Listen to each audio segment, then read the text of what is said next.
Shalom. Yahweh Shem Yahshua Barakatham to all the brothers. Shalom. Yahweh Shema Thabah Shem Yahshua to all the sisters. I am priest and officer Abada Yah 1000. This is the Monday night scripture breakdown class with General Mahayaman. He will be here, so please have your questions ready in the chat. General Mahayaman will answer all your questions according to the scriptures, according to the Bible. That's at his disposal. So please put them in the chat. We are the Israelite School of Universal Practical Knowledge, started at 1 West 125th Street, Harlem, New York, under Commanding General YAHANNA. We teach that so-called blacks, Hispanics, Native men, women, and children are God's chosen people according to the Bible. Yes, black man, Hispanic man, Native man, woman, and child. We are the Israelites, the Hebrew Israelites. Hebrew is our tongue, is our language. Israelite is our nation, our nationality. Yes, we are the people of the book. Yasharallah is our name.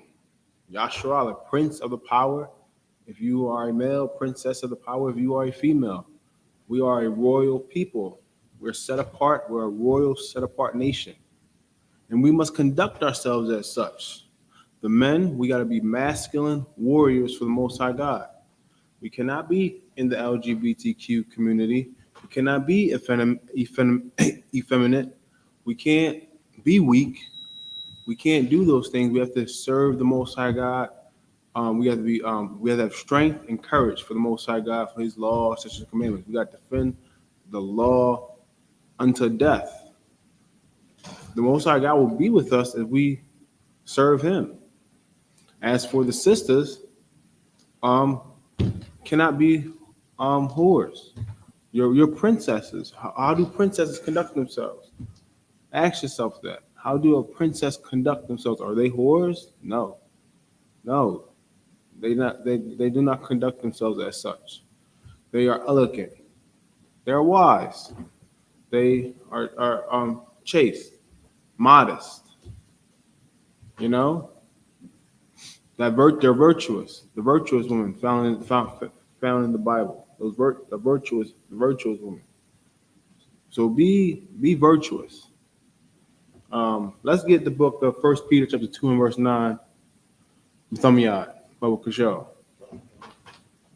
Because once we start conducting ourselves as the people of the Lord, the heathen can't say nothing about us. We keep these laws, such as commandments. They will see us as a wise and understanding people. That's Deuteronomy 4 and 6. A wise and understanding people. That's who we were meant to be. We're meant to be wise and have understanding. Wisdom is a defense in time of trouble. You need your defenses up. You need your defenses up. In your attack, our power comes from the Most High God. The sword of the Spirit, which is the word of God. That's our offense. That's how we cut people. Not with ourselves. This is a spiritual battle we are in the last days of time. We cut with the word of God. That's how we eliminate unclean spirits, how we destroy false doctrines of Christianity, just by using the words of the Lord. The Most High God will use the foolishness of preaching to save His people. He'll use the simple things of the world to confound the wise. Shalom, nice to see you. Some of y'all, when you get a chance, let's read the book of 1 Peter chapter 2 and verse 9. It's the book of 1 Peter chapter 2, verse 9. But ye are a chosen generation. In these last days of time, we are a chosen generation. This is a time to get right. Our reward is at stake. Power for all eternity. Esau is the end of the world, and Jacob is the beginning of it that followeth. Esau's kingdom is crumbling. Everybody feels it in the air. The turmoil, the famine, the wars. It's everything's just compounding on each other. and we, in the truth, we love it. We know that Christ's kingdom is that much closer to coming. But we need our people to get right so that none of us get left behind when those chariots come through. Go ahead, Mahayaman. Read on. Con, sir. A royal priesthood. We are a royal priesthood, a nation of kings and priests. We are a royal priesthood. We are the priests of the Most High God in the Israelite School of Universal Practical Knowledge. The fake Israelite groups, the Most High God did not recognize you. He does not recognize any other religion. He only recognized the priests and prophets in the Israelite School of Universal Practical Knowledge. That's where Christ resides. That's where that's who are true servants of Christ. So we need to come back home, Israel. Come back home to I.S.U.P.K. Go ahead, Mahayaman. Come, a royal priesthood and holy nation. We are a holy nation, a separate nation. We got to stay set apart from these other nations. We cannot. The flood happened because the sons of God dealt with the daughters of men. That's why the flood happened. Have we not learned from our mistakes from the past? We have to keep our holy seed separate. Black man is for the black woman. Hispanic man is for the Hispanic woman. Latino, the native man is for the native woman. That's how it is. We can't go up. We can't deal with interracial marriage. That's not how it works. Can't do that. It's a sin according to the Bible. It's a sin. Yes. We are a holy nation. Go ahead. Con, sir. A peculiar people. We are a peculiar people. We're special. We're different. We're not like everybody else. There's something about us that's different from everybody else, and everybody knows it. Like we are the best in every arena, even in our wickedness. We are the best in every arena. Our talent just always shines through. We are the trendsetters, especially the tribe of Judah. They are the head tribe, and they set everything down. And then the other tribes got their qualities and bring it all through the fold. We need all 12 flavors, all 12 tribes, because we all have our unique gifts and talents that bring that we're the salt of the earth. We are the light of the world. Without us, it will just be darkness on the earth. And the Most High God wants His kingdom on the earth. Thy kingdom come, thy will be done on earth as it is in heaven. That means His laws, statutes, and commandments are being governed on the earth. Because right now, this is Satan's kingdom. Satan rules the world. Eventually, it's going to be Christ's kingdom, and Christ's going to rule the world under the Most High God. Go ahead, Mahayaman. God, sir. That ye should show forth the praises of Him who have called you out of darkness. See? Called us out of darkness. Most High God in Christ called us out of darkness. We was blinded when we was in the world. We was doing those evil acts, the sin, the iniquity, transgression of the law, following after our oppressor, doing all manner of wickedness. That's that darkness. Go ahead, Mahayaman. Come, into His marvelous light. Into His marvelous light. His law is light. We are meant to be that vessel of honor, that vessel of mercy. We are meant to be the righteous people on the earth.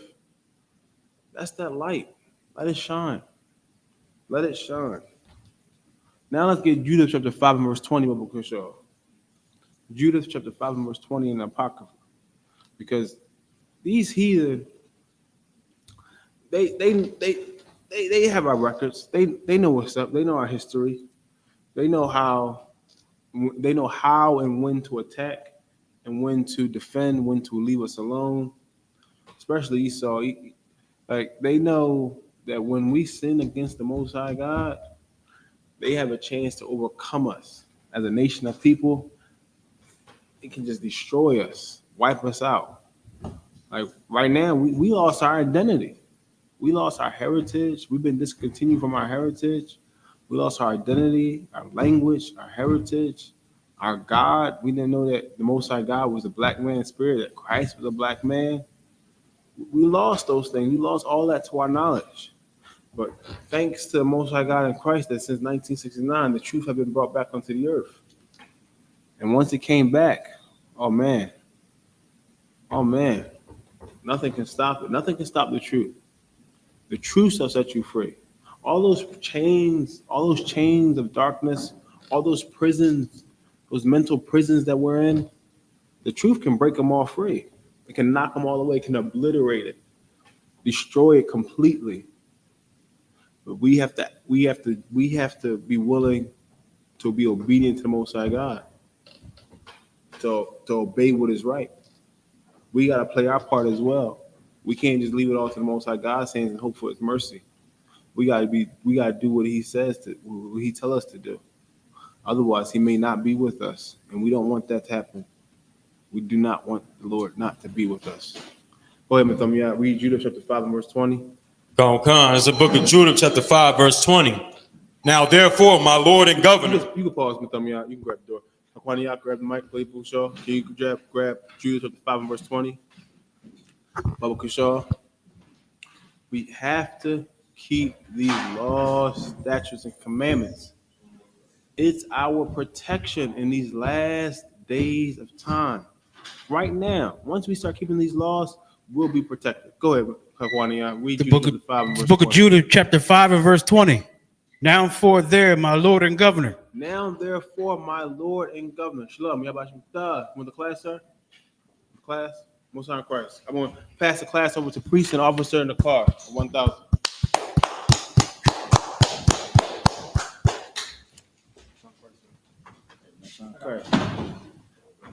Hey, what's going on, y'all? All right, let's give Officer Abad a hand for holding it down. All right. Abad, I think you was going into our government, right? Let's get back to it. I feel like that's something that everybody should know in the Bible. Your Christian pastors, your religious leaders, whatever you want to refer to them as, they not getting you prepared for what's going on outside. They have not prepared you. And how do we know? Because if you were to hear what the I.S.U.P.K teaches, if our people hear what the I.S.U.P.K teaches and what we stand on and how we moving, there be lines outside of this door. But we don't understand the war that's going on outside.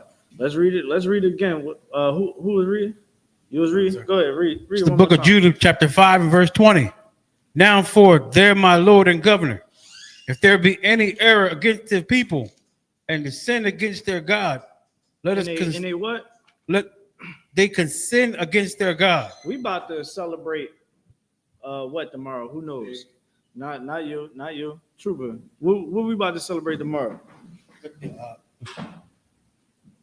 Day of Atonement. The Day of Atonement. You should be saying that real. The Day of Atonement. There you go. Let's get that brother a hand. Right. So tomorrow we're gonna have the Day of Atonement. Make sure you come to class.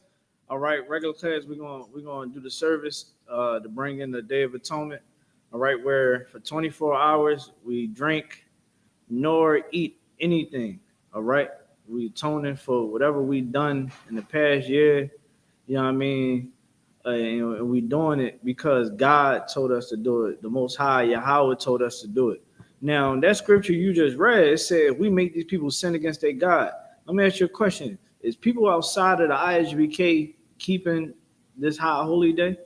Hell no, they're not keeping it. They going to celebrate. You know what they about to get ready to celebrate? They about to go celebrate Halloween. They about to go celebrate Halloween. They about to celebrate Thanksgiving, Christmas. Let me ask y'all, somebody in the chat, let me know. Is Christmas lawful? Is Halloween lawful? Is Thanksgiving lawful?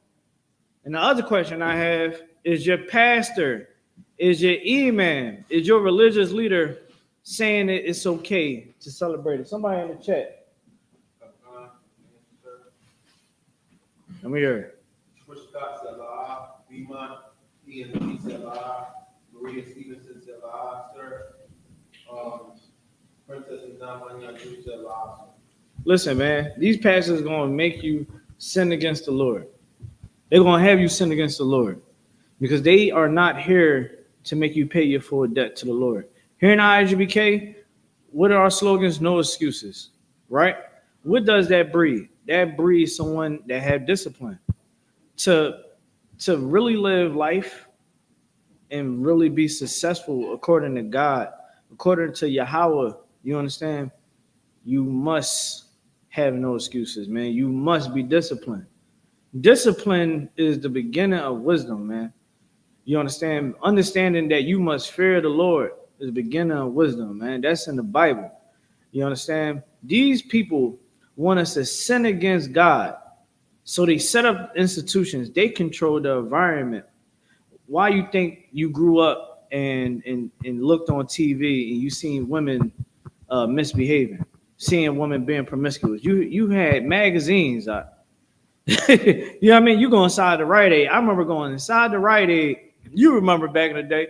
These that young brother in the back don't understand. You know what I mean? But you used to go get a magazine or something. You in the Rite Aid, went to go get you some Band-Aids or something like that, and you walk past and you see the Jet magazines and all the Sports Illustrated magazines with nothing but nudity in it.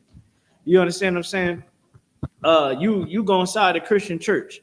You can go and celebrate Halloween. You can celebrate Thanksgiving, right?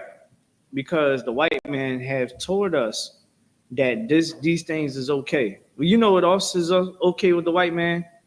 Mass unaliving people.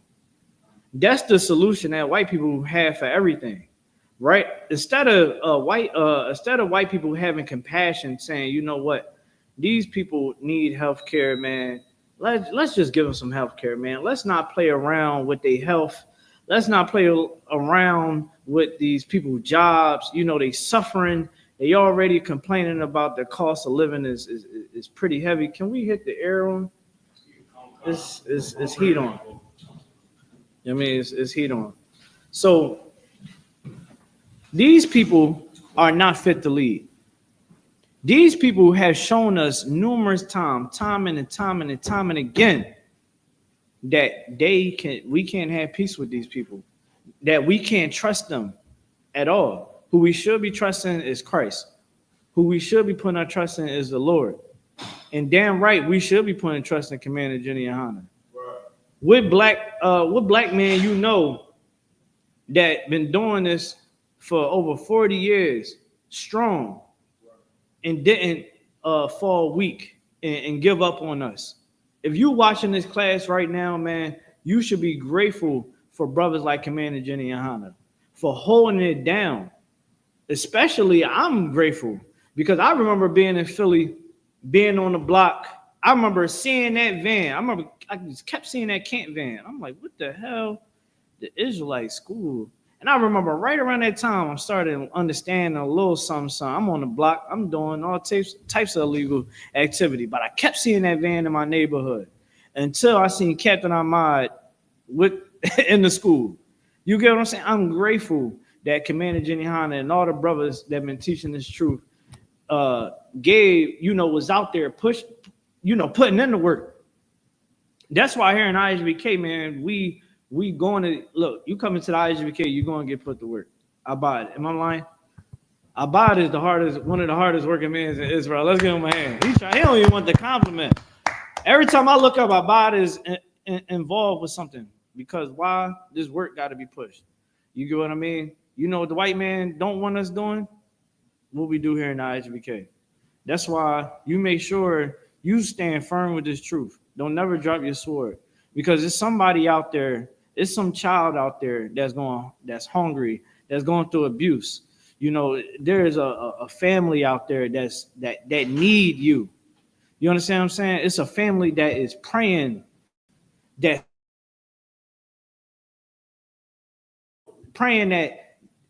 for answers to be having questions to be answered, and you just out there teaching, or you making a post on social media, or you doing a video teaching a class or doing some kind of interview. Think about how many. Shout out to Captain Tazariot. Let's get Captain Tazariot.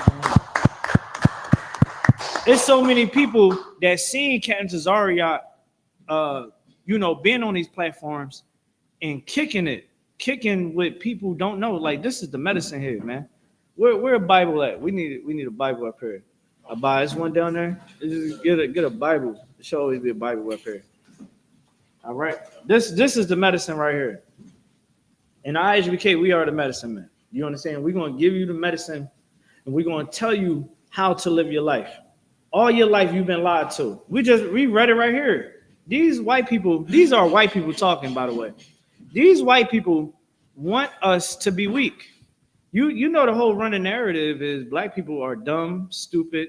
They said that we can't even fly a damn plane, but we are the ones that are the inventors of the new tomorrow. I hope y'all do understand that in this class tonight. If you don't believe me, go look it up. Go look up how many black and Hispanic women is the inventors of every damn. They put down the blueprint and the foundation of everything that you see here in America.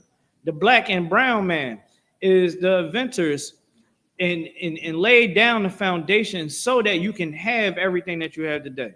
They had a video of Donald Trump trying to say that we are the inventors of everything. We have invented everything. And you know, black people. Yahweh Bashem Yahshua Barakatuh.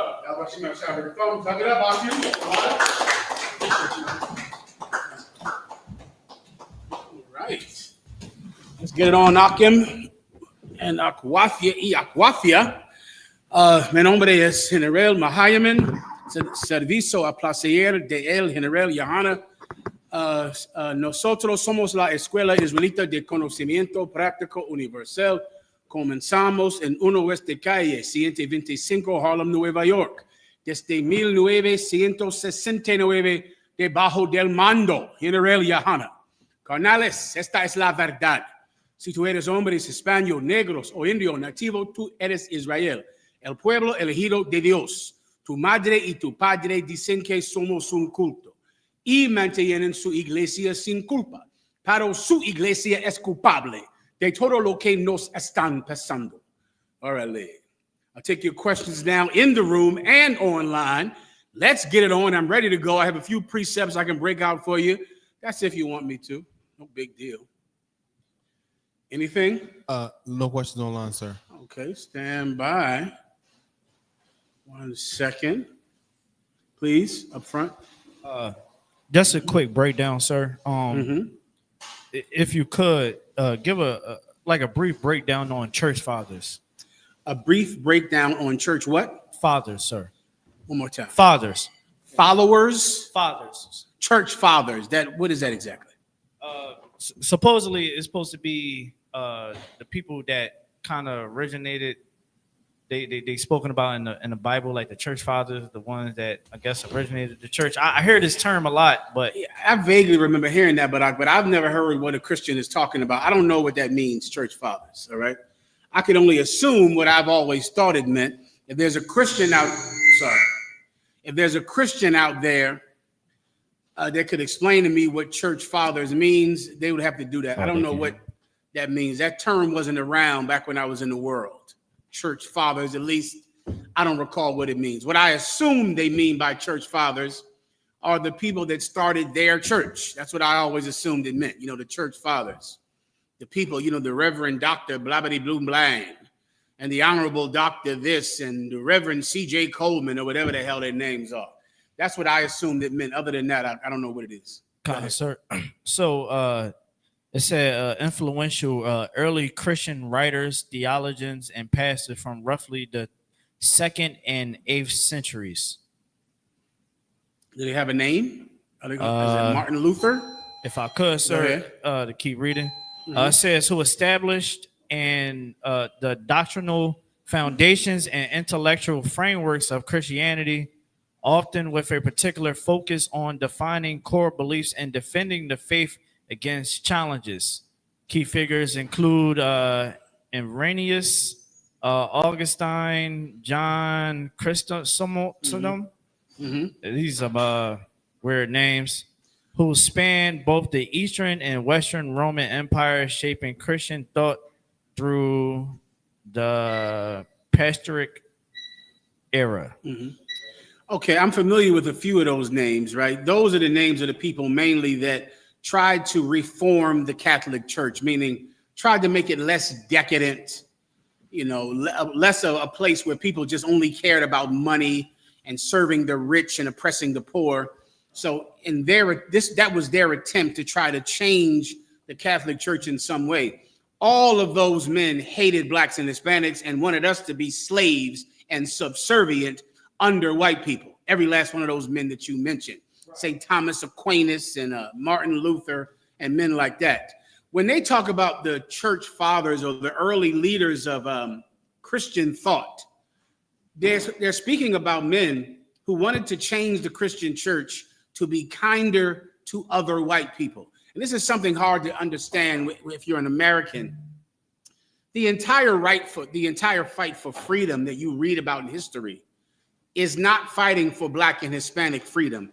It's fighting so that one group of white people can attempt to be nicer to another group of white people. Look up 1800 pictures demeaning Italians, right? I have one in my phone right now. Let me send you one. This might explain to you what early church fathers were coming against. Who do I send this to?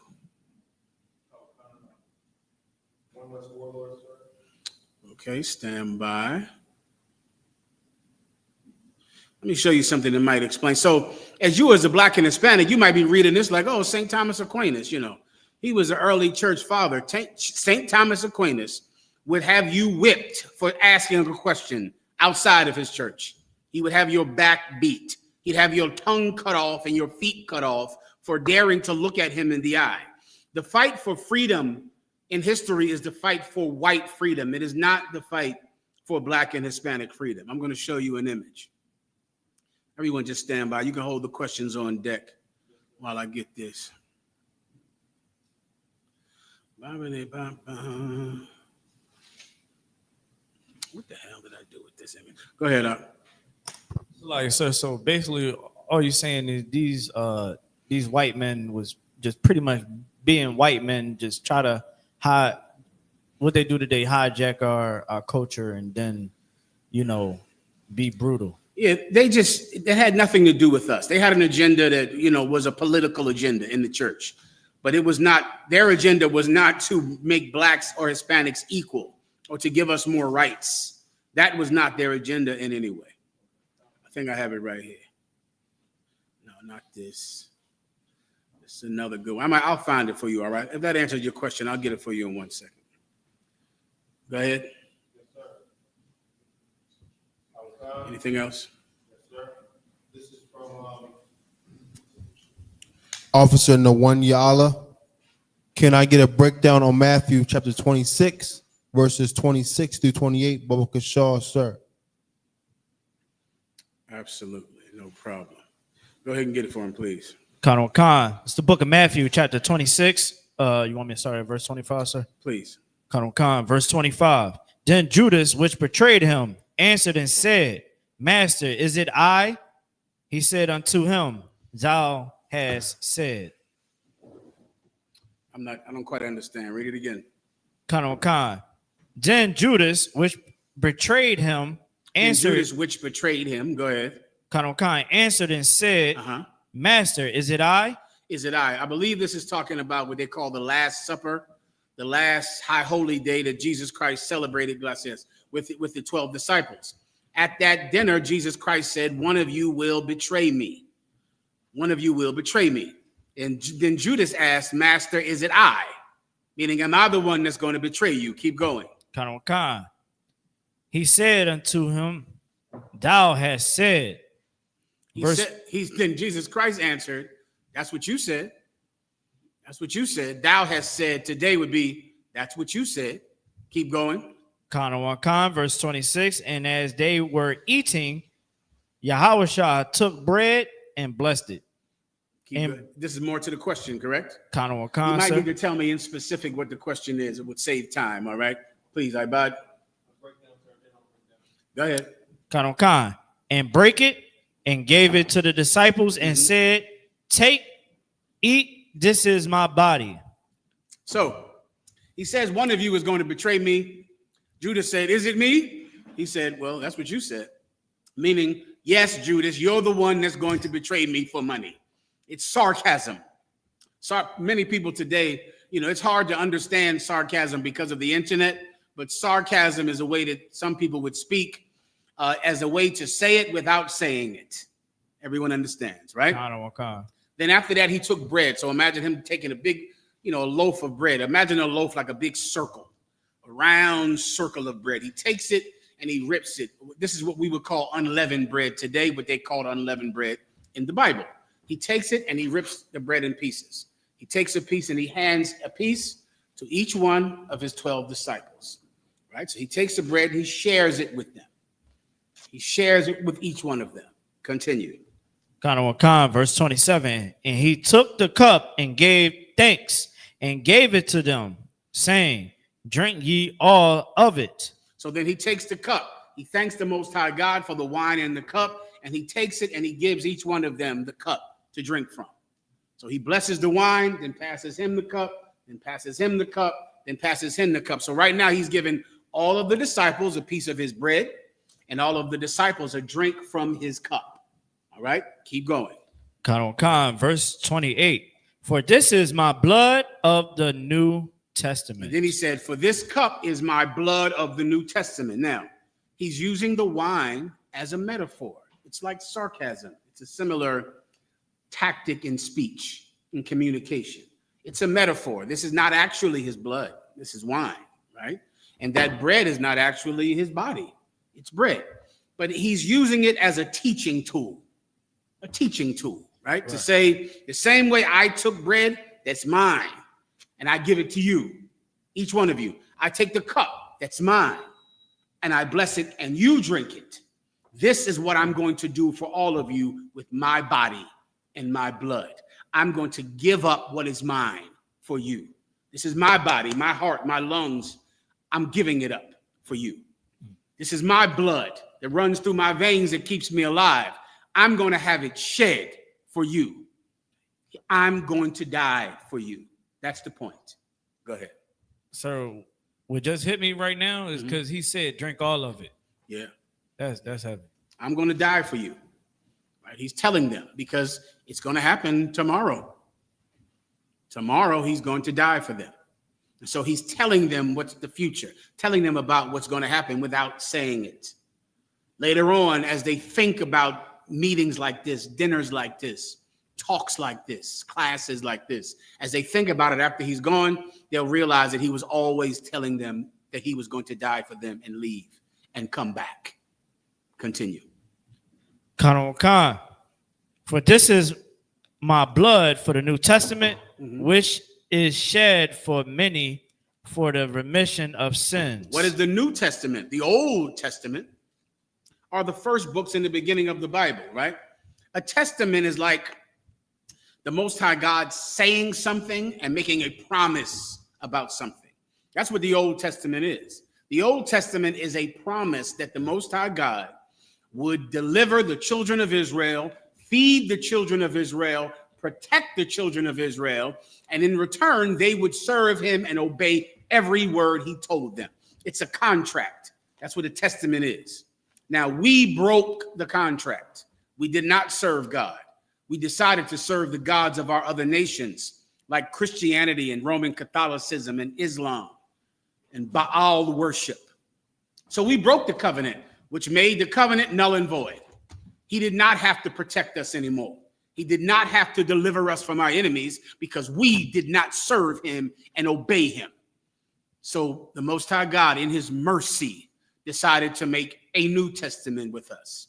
He decided to give us another chance, Huck. The most precious thing in the world, Huck, is a second chance. There is nothing greater in this world than receiving a second chance, even though we did not deserve one. It would be a complete betrayal of the love that God had in the Old Testament to make a testament with a different people than the one he made in the Old Testament. He made a testament, another covenant with the exact same people he made the first covenant with, even though they broke it, because that is how merciful he is. He didn't find a new people. He didn't say, well, they're nothing but niggas and whores and spicks and wetbacks. Forget them. Let me go find some of those good white people to make a covenant with. They're not criminals. They're good. They're better than us, aren't they? Isn't that what TV tells you? Huh? Isn't that what every television, this young brother sitting right here in class, it's a wild thing to get a child and have him draw a superhero. And then he'll draw a white face almost every time. Almost every time. What'd you say, sis? He's say again? Yeah. Now they're Asian. You get a little college, you say, draw me a superhero. Draw me the best man alive, the most powerful person alive. They will not draw themselves. They will not draw their own face. So one more time, sis. Give her a hand. She said that's why he's here. Let me tell you. I can tell you why I was shy. Well, let me tell you. God is more merciful. God would never say, I'm throwing away the Israelites who are black and Hispanic, and I'll find some better people to make my covenant with. The Chinese, the Japanese, white people. Nah. He found value in black people, though you don't. He found value in Hispanics, though society does not. And he simply made a new covenant with the same people that had the old covenant, except this time that covenant would have a far more difficult standard to keep. The old covenant, if you committed a sin, you killed the lamb, you killed the turtle dove, you killed the goat if you committed a sin. The new covenant, sacrifices like that are no longer good enough. You're not going to be able to kill a lamb and pay a fine to keep God's covenant intact. No. This time, someone else died. A man died. And no one forced him to. No one tied him to a rock and forced him against his will to die. He willingly gave up his life. This is my body. Take it. This is my blood. Drink it. I give it up for you. A goat has no choice to die when you cut its throat. A lamb has no choice to die. This man had a choice, and he willingly gave his body up for us. That's what he did.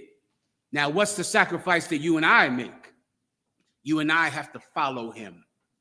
You and I have to give up who we are and live in his stead. He is not here anymore to live a good life, so you'll have to do it for him.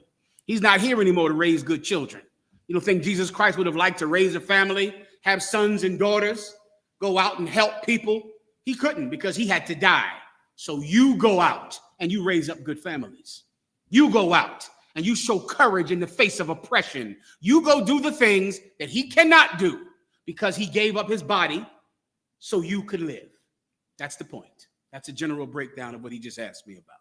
Everyone understands. All right, next. Yes, sir. This is from Zarak Yahweh. Shalom. Yahweh Shem Yahushua Barakatah Alawat. If I may, can I get a general breakdown on Ecclesiasticus, chapter 23, verses 16 through 19? No problem. Go ahead. This is the book Ecclesiasticus, chapter 23 and verse 16. Two sorts of men multiply sin, and the third will bring wrath. A hot mind is as a burning fire. Culpa otra vez, please. Gracias. Perdóname. It will never be quenched till it be consumed. Read it one more. This is the general breakdown, right? Read it one more time. Sir. It's the book of Ecclesiasticus, Yes. chapter 23 and verse 16. Mm-hmm. Two sorts of men multiply sin, Mm-hmm. and the third will bring wrath. Mm-hmm. A hot mind is a burning fire. It will never be quenched till. Turn the air. Make it a little colder here if we have the ability to. Oh, please, go ahead, get it down. You can let the brother work on that. I appreciate it. Someone else can read for him. For what? Yes, sir. Go ahead.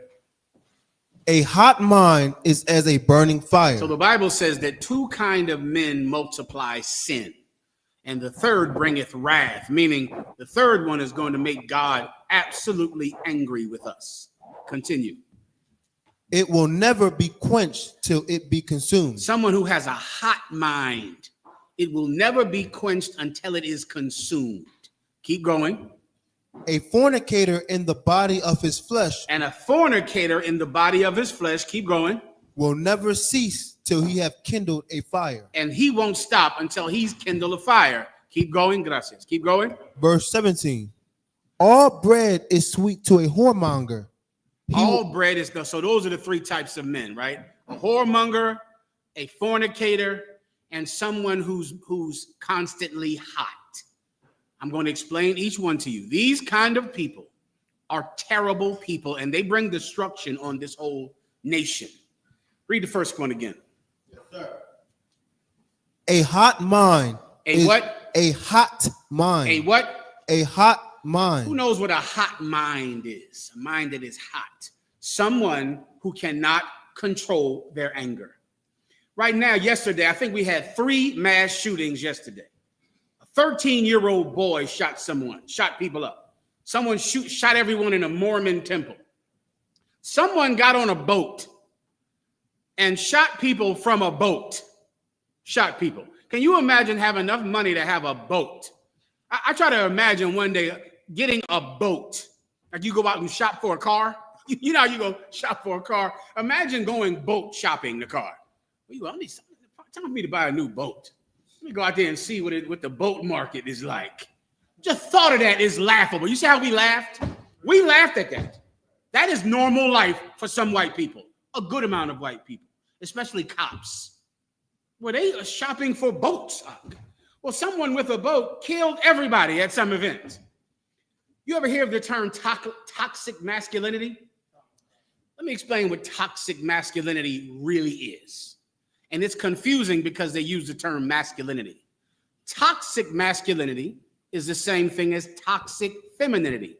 It is someone that is so selfish that they don't care about what damage their violence does to other people. Someone who is so angry that they have to act on it. They can't stop. So someone who has toxic masculinity is some 13-year-old boy with 100 guns that kills everybody in school, that shoots everyone in his class. Why? Because he got bullied. Because this girl won't go out with him. Because his teachers did something that made him angry. It's selfishness when it comes to how you express your own anger. When you're not allowed to express your anger in a way that does unrighteous damage to anyone.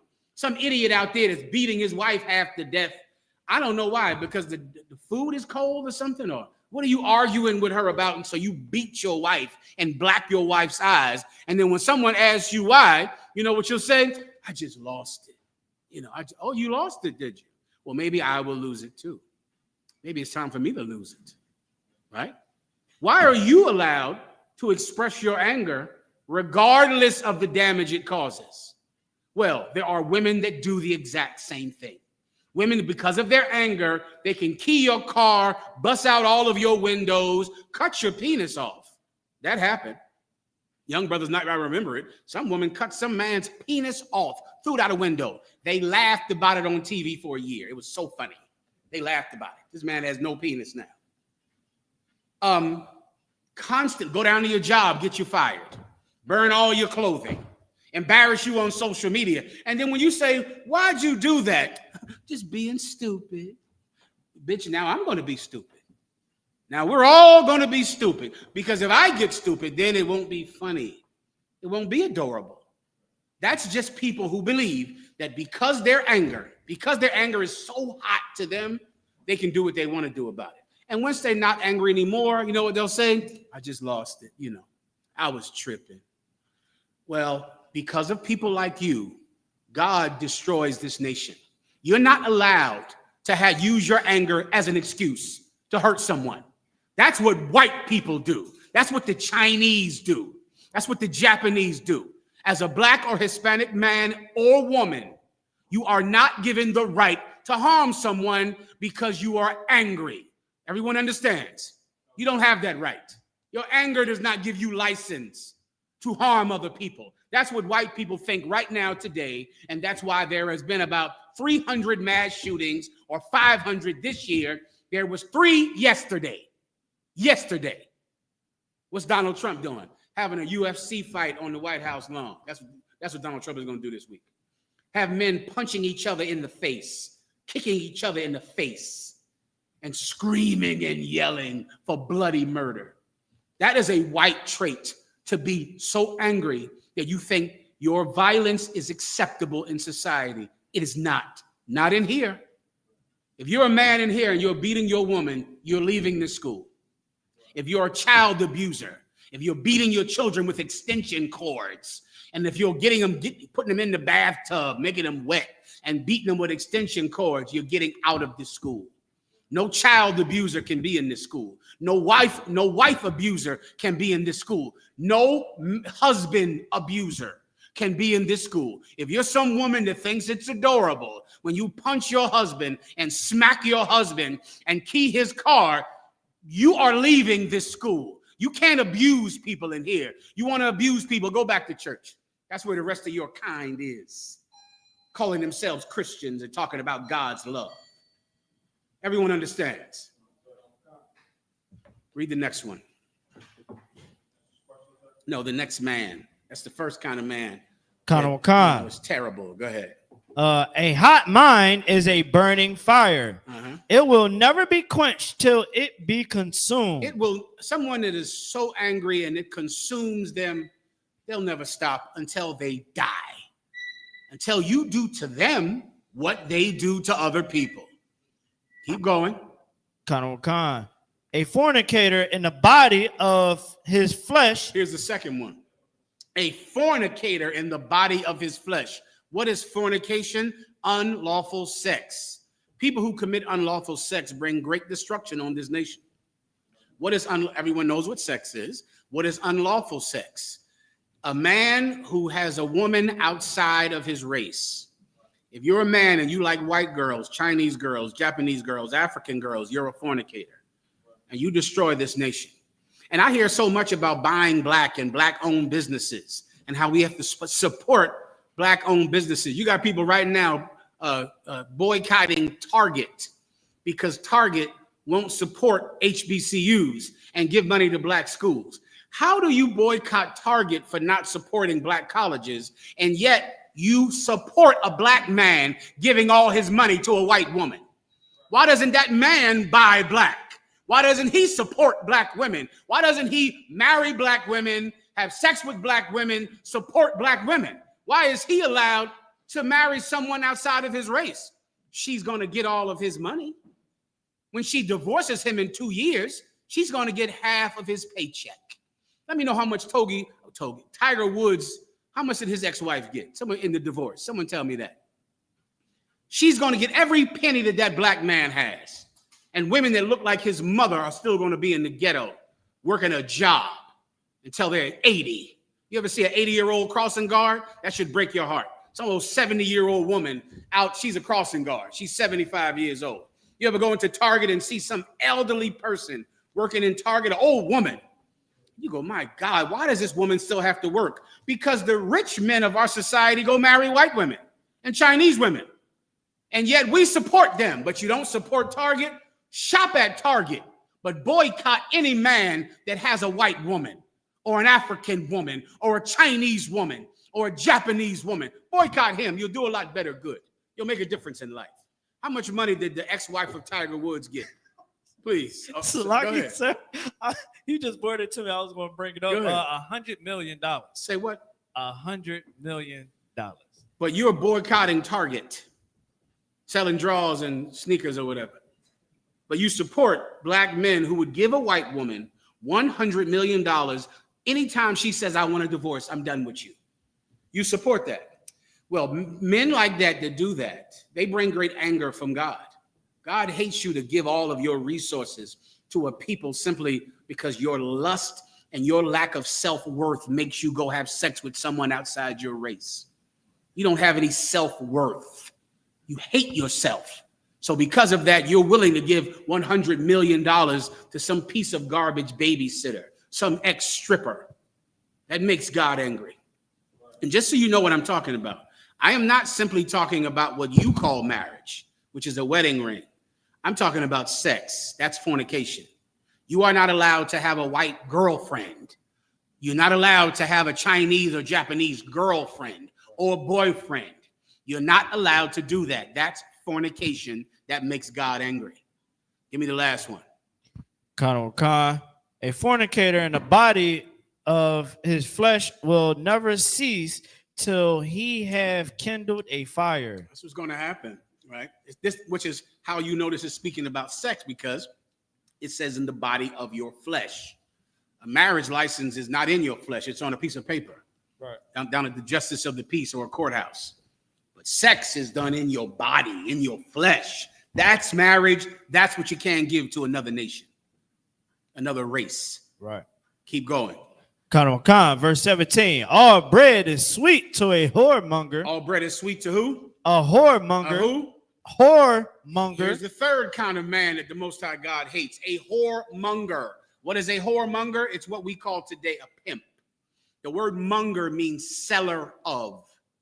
So the term whoremonger is a whore seller, someone that sells women. A pimp. The Most High God cannot stand pimps. It's a disgusting thing. They're destroying our nation. Oh, and white people, they love pimps. They love Snoop Doggy Dogg, don't they? White people love pimps. With all that Donald Trump is doing to black people, white people can't stop celebrating Snoop Dogg because he portrays himself to be a pimp. And white people love that. They love cocaine. They love pimps. They love lust. They love sin. And us, because of our self-hatred, we love anything white people love. God cannot stand pimps. He hates them. He's going to give them judgment that they're not going to be able to handle because they deserve it. Everyone understands. That's the answer to his question in general. Anything else? This is from Michael Wilson. Shalom, General. If I may, with your grace, when Christ was tempted by Satan, did he see a physical form in front of him, or was it a voice talking to him like a demon? And also, did he fast without water? Well, the Bible does not say that he fasted without water, right? I know scientifically a person can go about 40 days without food. A person dies after 3 days without water. And so because of that, even though the Bible does not say it, you can infer that he fasted with food. Also, when Satan tempted him, Satan said, turn this rock into bread. Satan did not say, turn this oil into water for you to drink. Satan said, turn this rock into bread, which would definitely indicate that he was hungry for food. Satan did not mention giving him water to break his fast. So those two facts will indicate that it was a fast of food and not of water. Everyone understands, right? He had another part of his question. Oh, did Satan appear in front of him? Just look and see if the term Satan appeared unto him. If it uses the term Satan appeared unto him, then yes, Satan was in front of him in a physical form. If it does not, then the Bible does not indicate that he visually saw him. Go ahead. I don't know if this might help. Verse 1 in Matthew chapter 4, it says, then was Yahushua led up of the spirit into the wilderness to be tempted of the devil. Okay, you want to look for the term appeared unto him. If it does not say appeared, then it could be that he saw him or simply heard him. Either one, right? Either one can happen. Go ahead. It said, and when the tempter came to him, he said, if thou be the son of... Then that's not appear, right? So then the Bible does not indicate that he saw him. So just like with the bread, was it a fast of water or a fast of bread and water, right? Or bread or water, the Bible infers that it was bread. The Bible also infers that he heard him, not saw him. That he heard the voice of Satan. All of those things are very important. Why? Because these things could happen to you. You absolutely could go 40 days without eating. You could do that. You might have to in Alligator Alcatraz. Right. You might have to in some jail in Guatemala. You might have to in Rikers Island. You might have to go on Rikers Island, brother, on an island and not eat for a long time. There are many people that go to jail and become punks because they need food. They need oodles of noodles or chi-chis or cup of soups. And because of that, they'll wash some man's drawers or become a sodomite, become a feminine man simply because they want to eat. And there are other men that will wait it out. I pray you understand. They're not becoming punks in jail for anything. If they have to die, they're not doing it. Well, Jesus Christ was that type of man. He went 40 days without eating food. Done. That's it. I'm not eating. You could be in jail for a righteous cause, and you could say, well, listen, I'm not doing anything for anybody for food. I'll simply wait. If you're in the UPK, you won't wait long because there's brothers coming. Please believe that. The brothers are on their way. Everybody understands.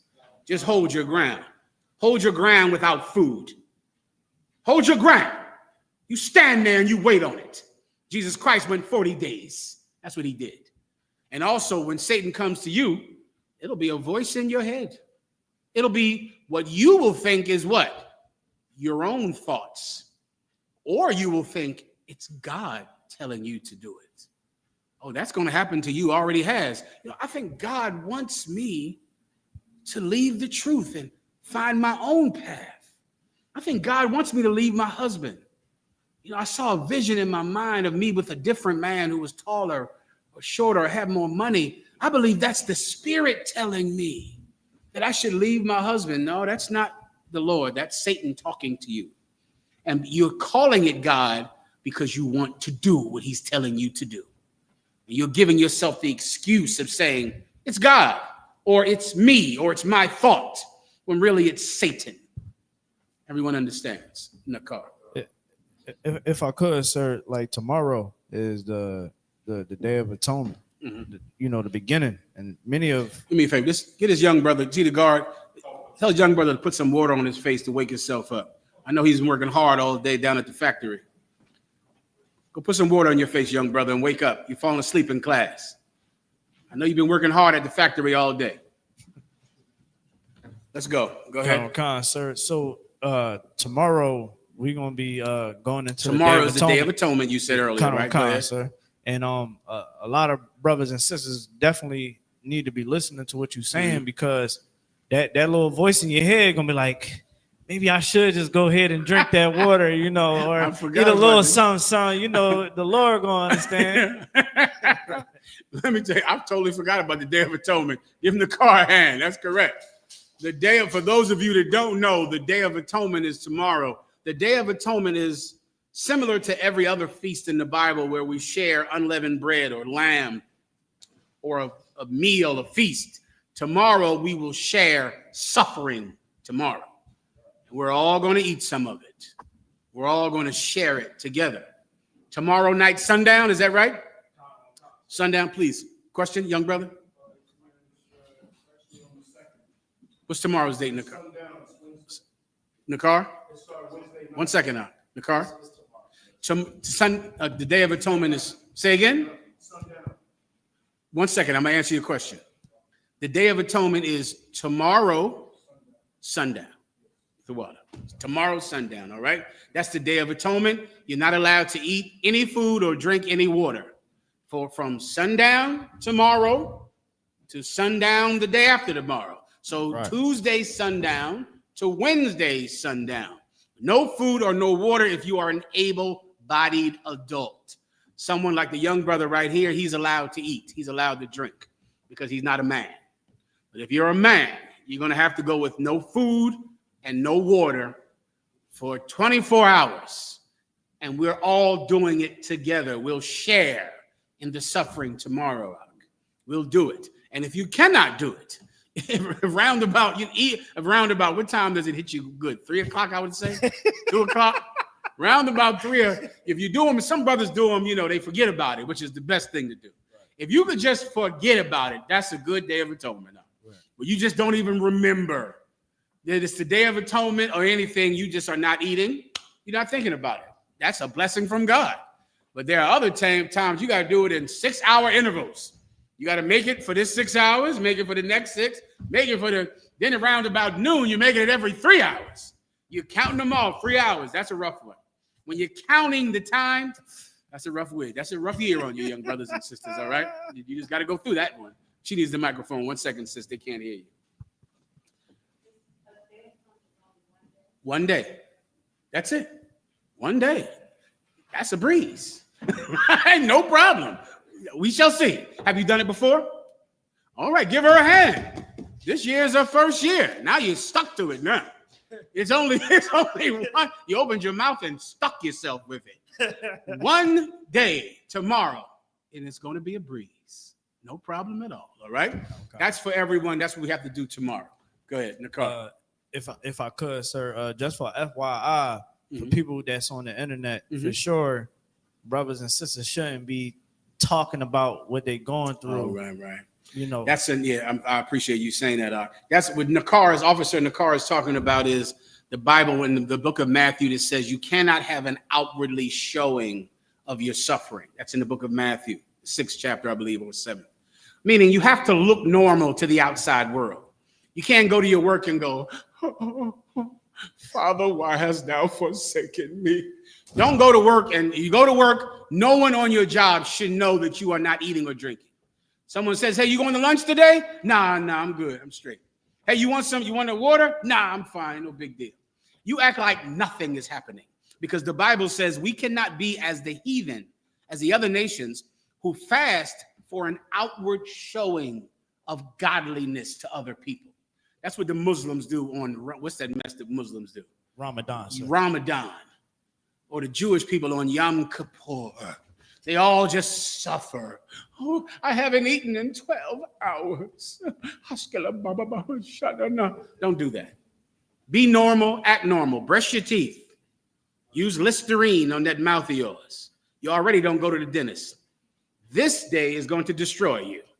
Your breath is already on the edge of destruction because you're afraid of a dentist.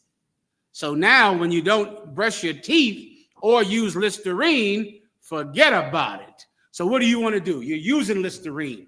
You're brushing your teeth. Don't suck the toothpaste. Don't drink the water from the toothbrush. Be spitting out the moisture out of your mouth when you brush your teeth. Use that Listerine. Take a little bottle of Listerine with you to work. They got them in the CVS, in the Rite Aid. Put it in your bag, a little Listerine. So a little Vaseline on your face. A little lip balm on to keep your lips smooth and glistening. So no one knows that you are starving and thirsty. No one should know about it. Don't go on Facebook and go, Lord, please help me get through this time of destruction. Don't do that. Don't act like nothing is happening tomorrow. Nothing is happening. And if you can't do it, well, what about a time coming where you have to do 40 days or else Satan takes you? What about that time? Because that time could come. You could be an alligator Alcatraz, and they could say, well, we'll give you food if you lie on your friends. If you set up your friends with a lie, we'll give you food. And you'll be eating like Fat Albert in about 2 minutes because you're a coward. What you want to do, Ak, is to be able to suffer, brothers. Be able to suffer. Tomorrow we all share in a day of suffering. Just one day. Everybody understands. Next question. Let me get I-Bod. I have two points, if I may, sir.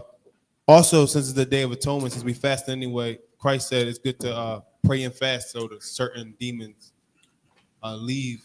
Yeah, right. That's what it says, brother. Give him a hand. He's telling the truth. Many people, people love the Christian myth. There's a Christian myth that if you walk over to somebody and touch them with your hand, then the demon will leave them. In the name of Jesus, I cast thee out.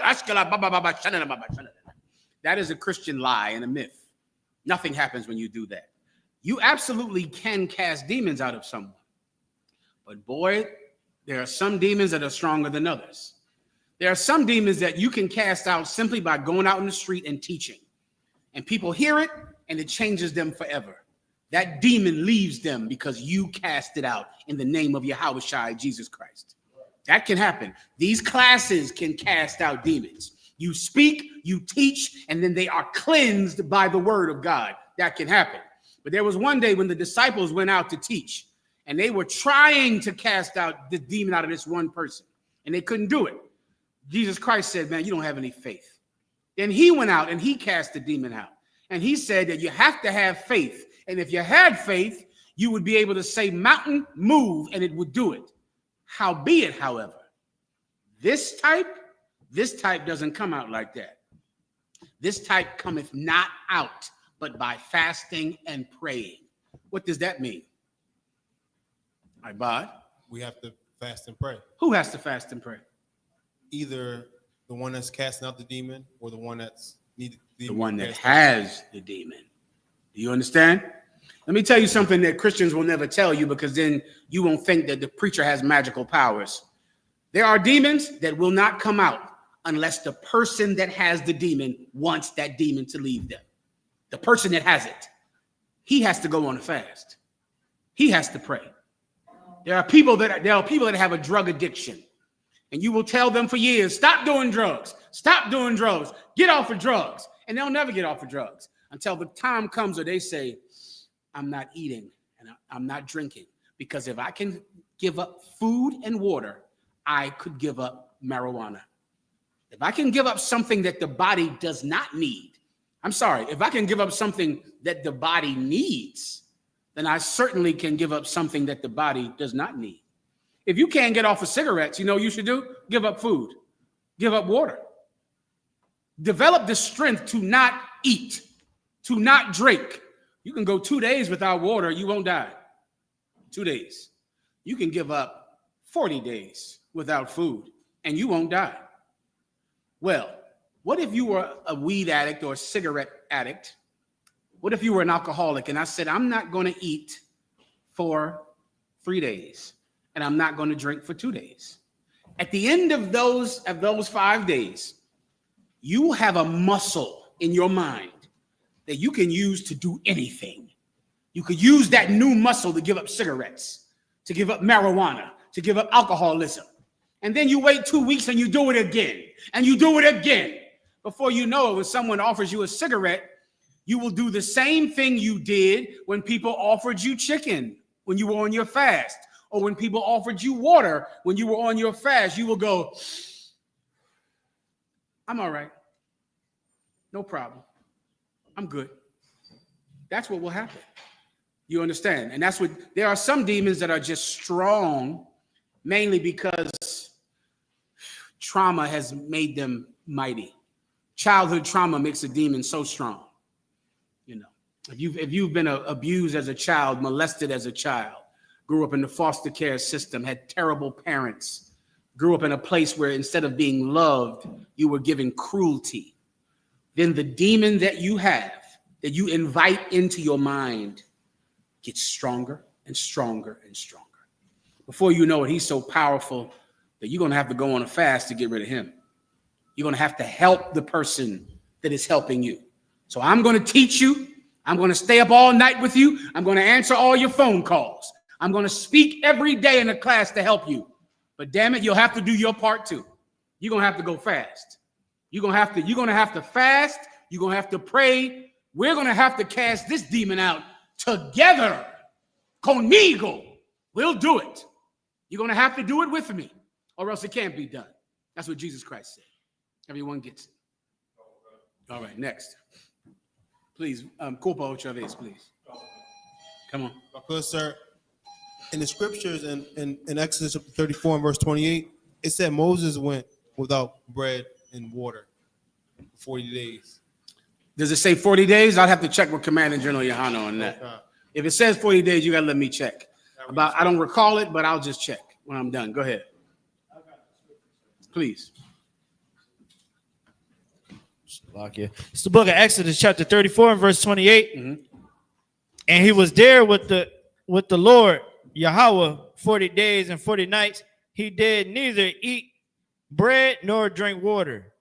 Yeah, that one doesn't have to mean what you think it means. Do you see it now? You see it, right? It says he was there with the Lord. He did neither eat drink bread or water. Does not mean he did not eat bread or water for 40 days and 40 nights. It says he was there with the Lord 40 days or 40 nights. He did neither eat bread or water. Does not mean he did not eat bread or water for 40 days and 40 nights. And you want to be careful with things like that. You get my point. Anything else? Please, Officer Abund. Go ahead. Mm-hmm.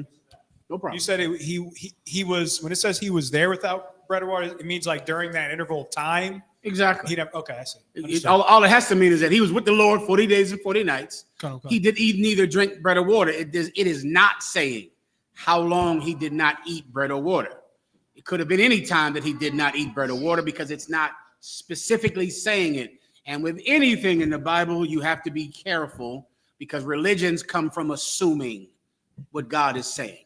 The Bible says if a prophet makes a prophecy and it comes not to pass, that prophet has been presumptuous, which means you assume something. I have learned under Commanding General YAHANNA to assume nothing. Do you want to be a Nigerian in the woods thinking that their rapture is coming back this Tuesday? Do you want that to be you? You heard about that, sister? Yeah. Do you want that to be you? Do you want to be like, Jesus is coming back, 6/27 tomorrow? Do you want to stand in the woods and have me buying up all your TVs and your cars? Do you want that? Because I'll buy everything you have on Instagram. I'll send my wives out to buy your TV. I'll get a boat then. I'll get a boat because I'll buy that boat you're selling dirt cheap because the rapture is tomorrow, 6:27 p.m. Don't do things like that. Don't presume things. Don't assume something. Be careful with saying God said something that he did not say. Everyone understands. A bun. Kind of question on the Day of Atonement, sir. That would, individuals that would not partake in the fast, that would include pregnant women or women that are breastfeeding, correct, sir? Just to get clarification. Okay, I had a question, sir. And children. And children, yes, of course. Children do not go on a fast for the Day of Atonement. If you're elderly and sick, you don't go on a fast. You know, people who are ill, you know, you're jammed up in the hospital, sick, you got some type of ailment, you're 100 years old, 85, or in bad shape, go ahead and eat. Don't worry about it. The young people will fast for you. You don't have to fast. Kids like these young brothers, they don't go on a fast. They're children. Come on. Slicer, my son Kaparium on the way over is like, Dad, I'm ready to do it tomorrow. Give Kaparium a hand. I'm going to see you later in class, Kaparium.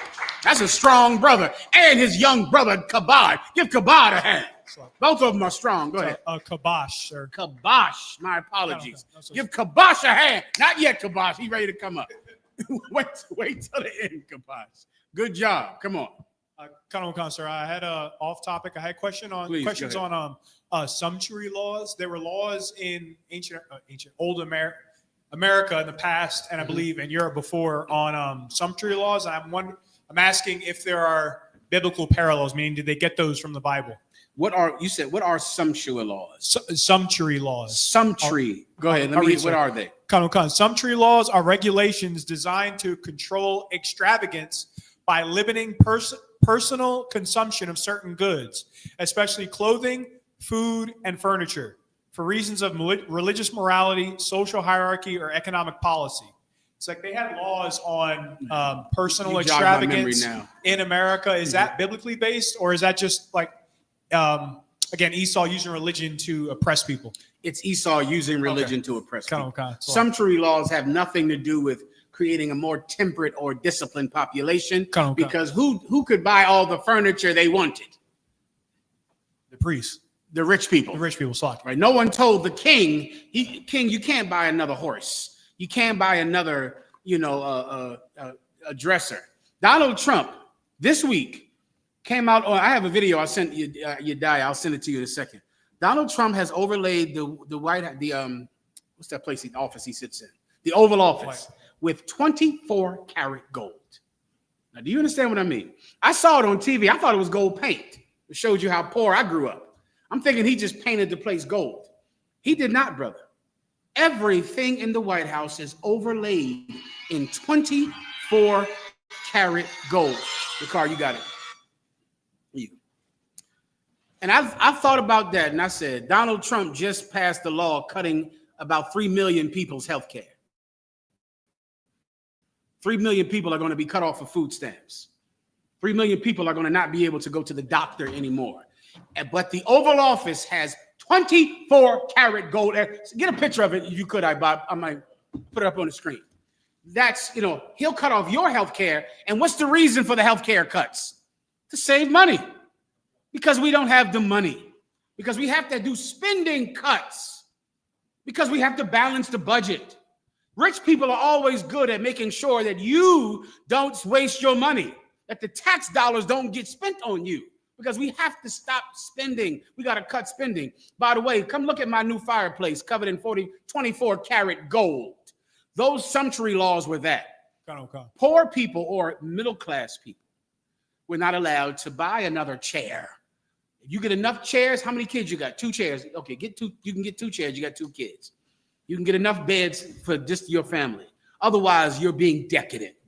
Otherwise, you're wasteful. Because rich people don't want to have to spend tax dollars on you. So you'll never be able to go to the king and say, King, I don't have any furniture. I'm poor. King, I don't have enough food. The king will go, you're not disciplined enough. You need to have more godly discipline. Now, I have to leave because I have a table full of cake. That's why they killed Marie Antoinette. The people in France for the French Revolution were going to France, going to the palace and saying, We don't have any food. We're starving to death. Marie Antoinette said, she looked downstairs and said, oh, those poor peasants, they're hungry. She took the cake off of her dinner table. She's eating a meal right then, a feast. She said, give this to the poor people because I'm so sweet. And she just told her servants to take the cake. You know those wedding cakes you have today? And those are French cakes. And they took the cakes downstairs and said, I hear y'all people are suffering. Here's some wedding cake. Here's some cake off of the queen's table. The people said, oh, we killing that bitch today. That's it for her. They went up in that castle, dragged her out, and sent her to the guillotine. Why? Because it was an insult.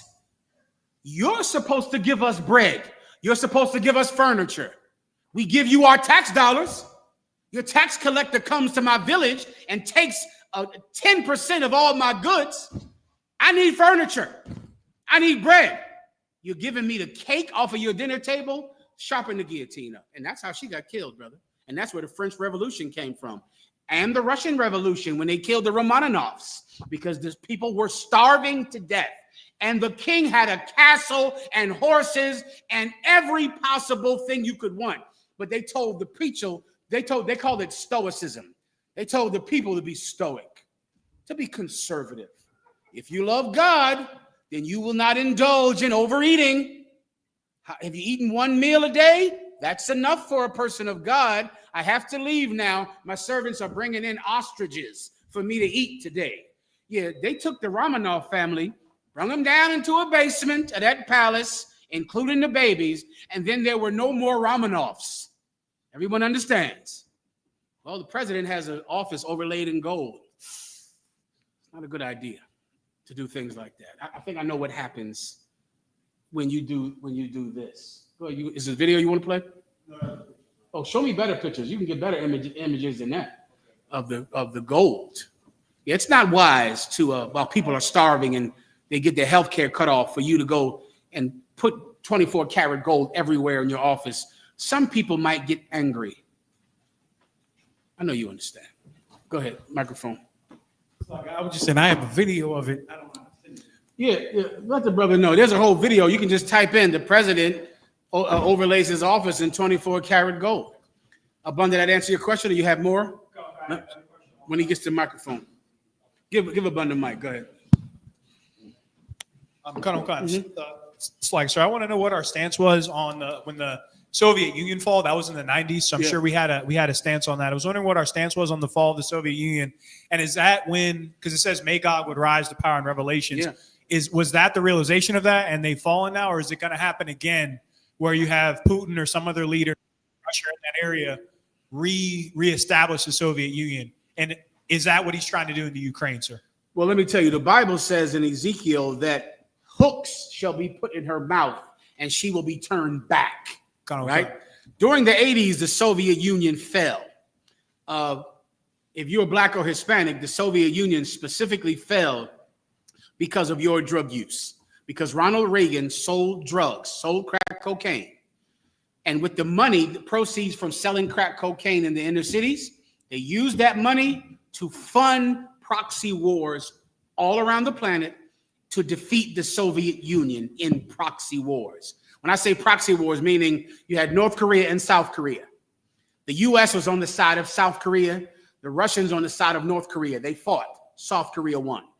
You had North Vietnam and South Vietnam.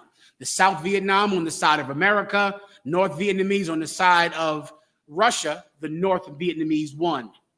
You had the wars between FARC in Nicaragua and the I forget the name of the other side. One side is on the side of America, the other side on the side of Russia. That was going on all over the world. Come on. All those civil wars in Central America, sir, where all those gangs came out of. Every civil war in Central America was Russia fighting against the Americans with someone else doing the shooting, right? Okay. America won because America had crack money. Now, what I'm saying about, you can just type it in your phones. Maxine Waters went before the Senate, and they had a hearing on it because she was so angry because she was a congresswoman from South Central Los Angeles. And she pulled up the records of Rick Ross, a drug dealer who was getting his drugs from a CIA operative. They were selling drugs and they used that money. So now they had a endless supply of money that they didn't have to go to Congress and ask for. They just had as much money as they wanted. At the same time, they passed laws making the use of crack 10 times worse than powder cocaine. So if you had 2 rocks of crack, you got more jail time than having a 1/5 ounce of cocaine. You got more jail time. Look it up. Ronald Reagan put all of your fathers in jail, all of your uncles in jail, and sold them the drugs that they went to jail for. And the Soviet Union fell. What I'm saying is inarguable. It's historical fact. You can just type it in your phone and you'll find out. 1 second, because you don't have the microphone. So because of this, give it to him. I'll make my point, then you go on. Because of this, the Soviet Union couldn't fight America. They had crack money. They won every war. The Soviet Union fell. Every country left the Soviet Union. They were swimming in the direction of peace, of compromise. They had no money. They were falling. But the Bible says that they shall be turned back. The turning back is happening under Putin right now. After the fall, they were swimming towards compromise. What was it called in the Soviet Union? Glasnost. They were swimming towards compromise and peaceful resolutions with its enemies. But the Bible prophesied that they would be turning back. Commanding General YAHANNA and the brothers with him at the time told me when I was in the world watching the camp, I know you see the Soviet Union being peaceful now, but they're going to be turned back because it says it in the Bible. What happened later on? Vladimir Putin. Now he invaded the Ukraine, invaded Poland recently, flew planes over Poland. Now they're turned back, just like the U.P.K. said they would. You understand now? You got another question? Please go ahead in the car. If I could, what you were saying, so people, like you said, Maxine Waters brought it out as well. Yeah. Some two Edomites, 2 devils, back in the day, they brought out the records. Gary Webb, people can look at him. He actually got knocked off, and Milton William Cooper came out with a book called "Behold a Pale Horse," where they brought out the they even showed the documents of the government being involved with the crack cocaine being pushed in our neighborhoods, and just a whole agenda to fund the wars that they, like you said, I think the war of Contra. Yeah, I believe that's what Iran it's Contra called. affair. Yeah, Khan, and all those other wars, like you just said. Sir. That's correct. Give him a hand. He's telling the truth. All right. Any other questions?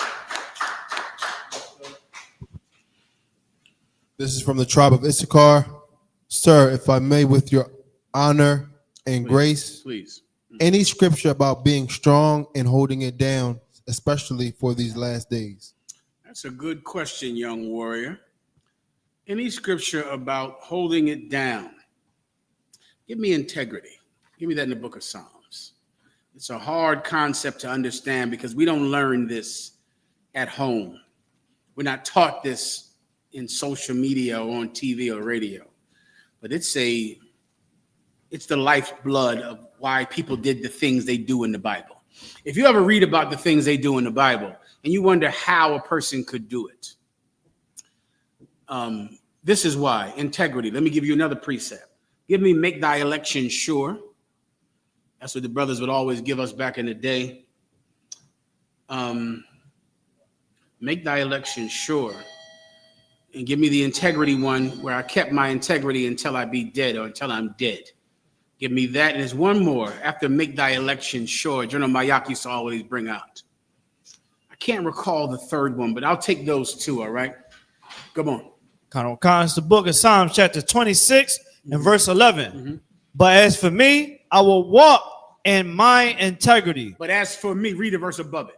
Khan, it's the book of Psalms, chapter 26 and verse 10. Give me, I know this is not the one, but this is a good one. Give me show thyself a man.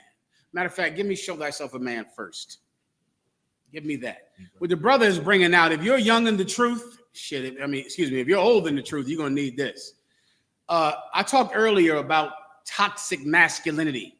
You know, watching Donald Trump and watching the UFC and watching people smack and fight each other online, watching world. Now, I was about to say World Star Hip Hop. Jesus Christ, how old am I? Listen, I remember World Star Hip Hop was something to me the kids were into. That was 25 years ago. All right, what are y'all doing now that y'all entertained by? You like people fighting online, people fighting each other, arguing, beef. That's the word, right? You love a ton of fighting and beef online, and especially because of Donald Trump. You wonder why there are so many mass shootings today. There was 3 mass shootings yesterday. It's because no one knows anymore what it means to be a man. That the concept of being a man is so gone. No one understands it anymore. Men like Donald Trump and Dana White and Joe Rogan and the UFC, they make you think that being a man is being violent. That's what men do. Men, what do men do? They fight. This week at the U.S. Open, the golfers fought. It was the USA Open where the U.S. is fighting Australia or Great Britain. And these rich white golfers fought each other at the golf match. Fought each other. You see the school shootings happening every day, school shootings. And they're all happening because young men are learning how to be men through learning how to be more violent. Before Donald Trump, what do young men do? Wear purses, wear dresses. Young men thought they could be transgender, they could be more gay. So one political party is telling you, wear a purse, wear a dress if you're a man. The other one is telling you to do a school shooting to be a man. So what does it do? It confuses you about what being a man is. Well, I follow Commanding General YAHANNA. I know what it means to be a man. And I'm going to tell you today, to be a man is to be able to use any tool at your defense, any tool that you have in your arsenal to defend other people, not yourself. That's what being a man is. To be courageous for someone else, to be a hero, to be someone that is selfless. This week, these ICE agents in Chicago, some brother on a bicycle went and taunted ICE agents. And the ICE agents, they got masks on and they're big, tough guys. And because he taunted them, they went to grab him and assault him. And he made them look like fools because he got away. And as they're trying to catch him, I know why they're trying to catch him, because he made fun of them. He made a fool of them, so now they have to beat him up. They looked like scared punks because they couldn't take a person mocking them, a person laughing. It is not manly to have a bad temper. That is not manly to be like that. It's feminine to have a bad temper.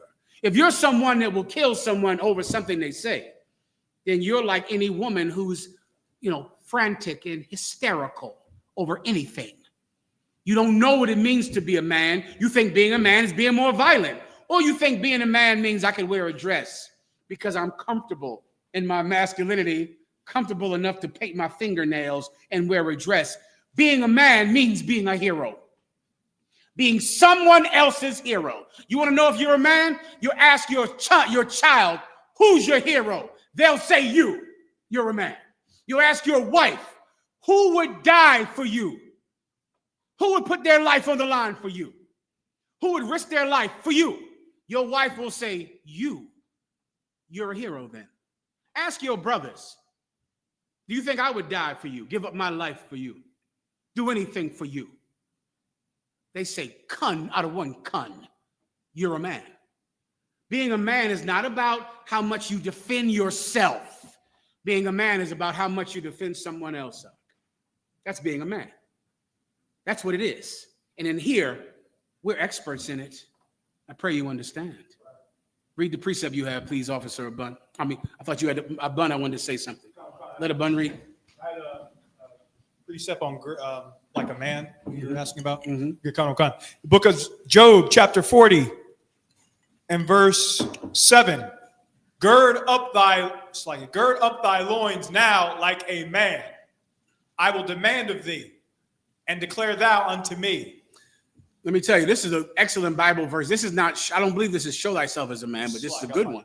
That's a good one. Where the Lord told Job, gird thyself up as a man, meaning what?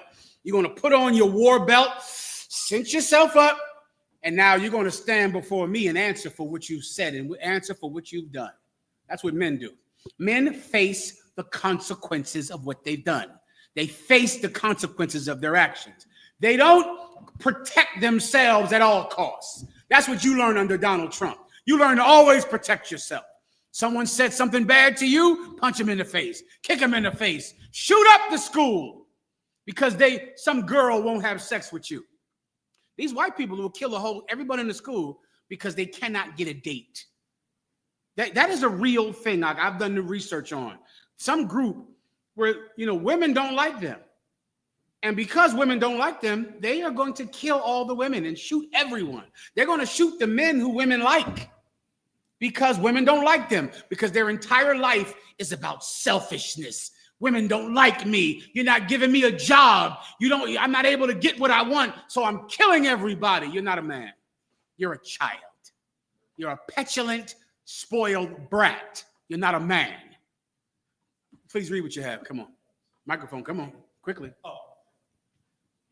I got the precept about the man part. The book of 1 Kings chapter 2 and verse 2. I go the way of all the earth. Be thou strong, therefore, and show thyself a man. Outstanding precept. Why? Because this is Elijah right before he was about to die. And there was a young brother under him. And he knew he was leaving and he would not be around anymore. And he said, I go the way of all flesh. I'm leaving you now. Now you show yourself a man. Is that not what every father wants of their son? Is that not what every officer wants of the brothers under him? Commanding General YAHANNA, brother, his heart's desire is that you would be men, is that you would take the challenges of the future and you would show yourself men in the face of those challenges. How do you do that? By standing in them, by keeping your integrity. Now give me the integrity precept in the book of Psalms. What is integrity? I will define integrity for you to understand it as honor. It's a word, we as people don't use anymore, but it's a very important word. Honor. Right. That's what integrity is. What is integrity? Integrity and honor are what you want said about you and what you can say about yourself. Now that's important. Walk with me on this so you can understand this. Okay. How do you want people to think of you? What do you want them to say about you? You want them to say you were brave? You want them to say that you were courageous? Do you want them to say that you were kind and generous? Right? What do you want to say about yourself to yourself? I want to think that I am brave. That's what I want to think. Now, I can't control what other people will think about me. Right? You might be the greatest man alive, but everyone thinks you're evil. I'm in the UPK. I know what that means. They all think we're a hate group. When meanwhile, we're not shooting kids in school. We're not killing Charlie Kirk. We're not doing that. But everyone thinks we're a hate group. Everyone thinks we're criminals, right? I can't control that.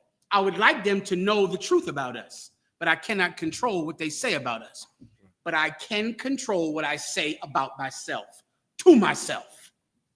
That's honor. It's something it's a gift I give myself. I want to call myself kind. I want to call myself brave. I want to call myself loyal. I want to call myself courageous. I want to say it to myself. I have to do certain things to say that to myself. And I will know I did it, even if no one else does. Even if no one says it, I know it because I know what I've done. That's integrity. It's a promise I keep to myself about myself. Read the precept. Count on cons, the book of Psalms, chapter 26 and verse 10.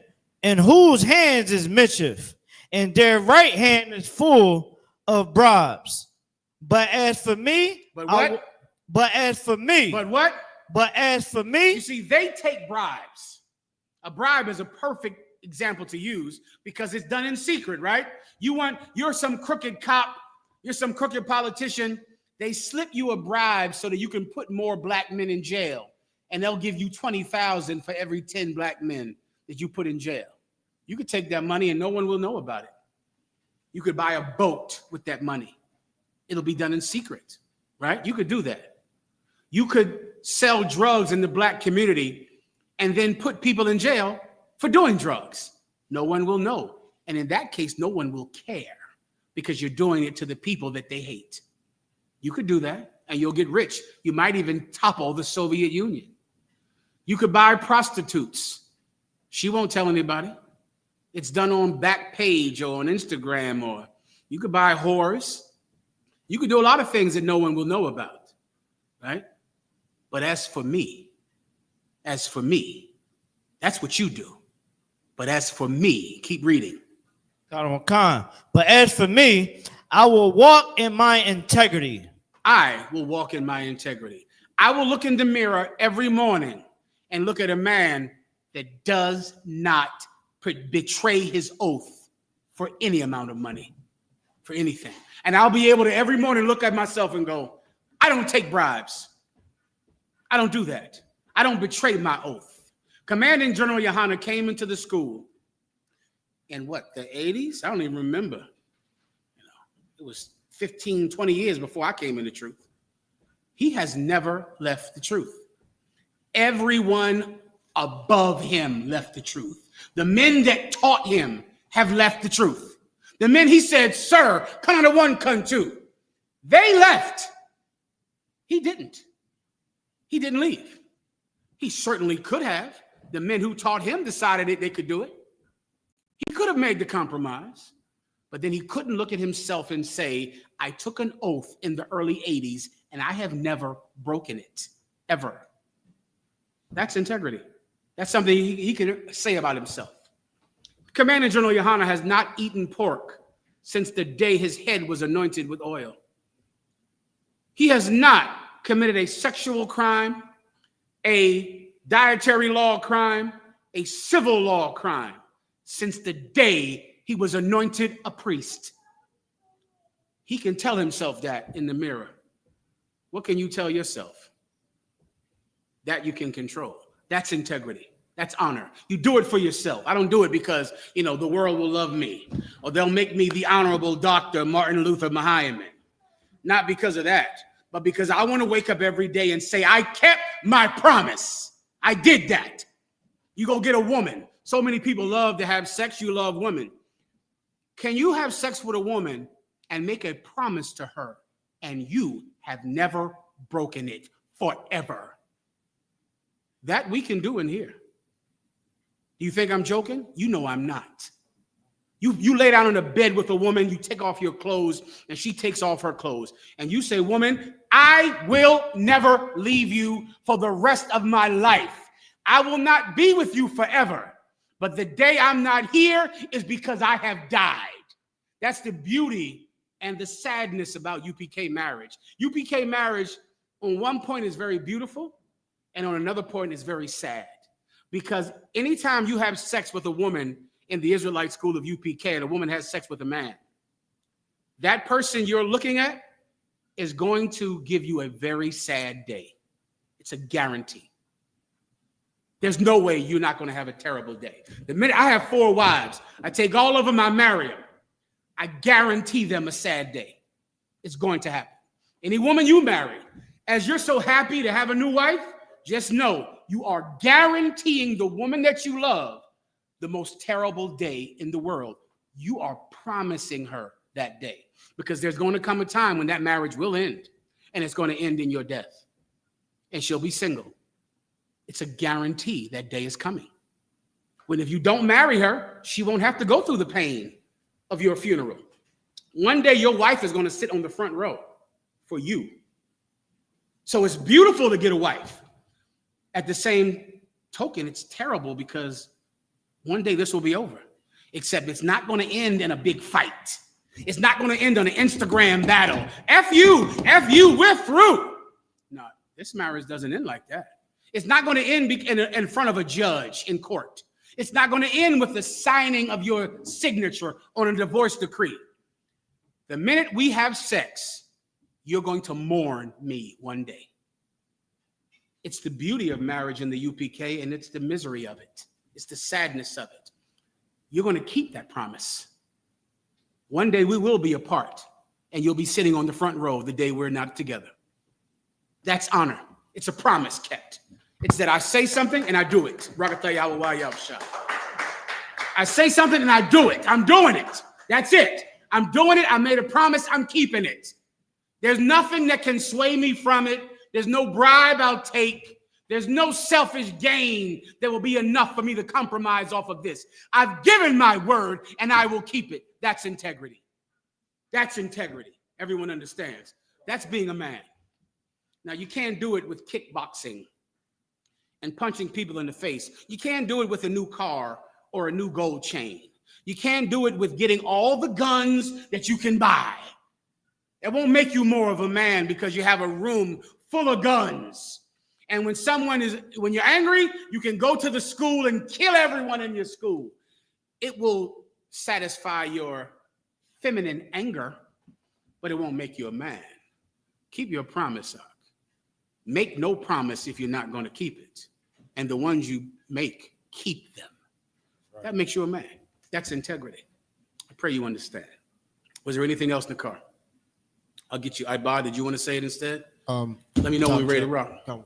Is it time? No. With that said, I'll pass the class over to Priest Officer Mathamiyat.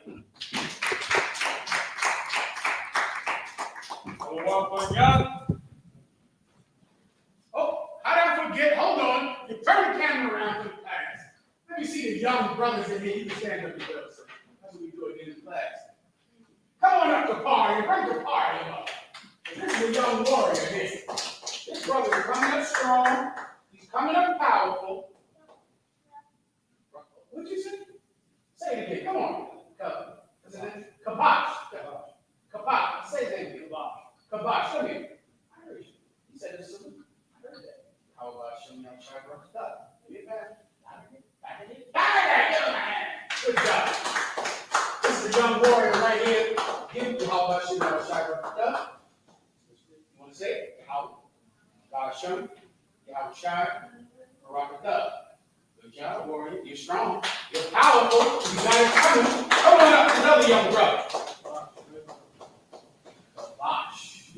You are strong and you're smart.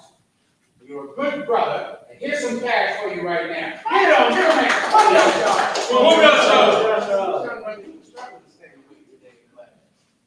You know what a Mahayaman is? You put your hands behind your back. Put your hands behind your back. You were struggling to stay awake because I know you worked hard all week on your job. Let me tell you this. I saw you fighting it. You were fighting to stay awake. You did a good job. Good job, you boy.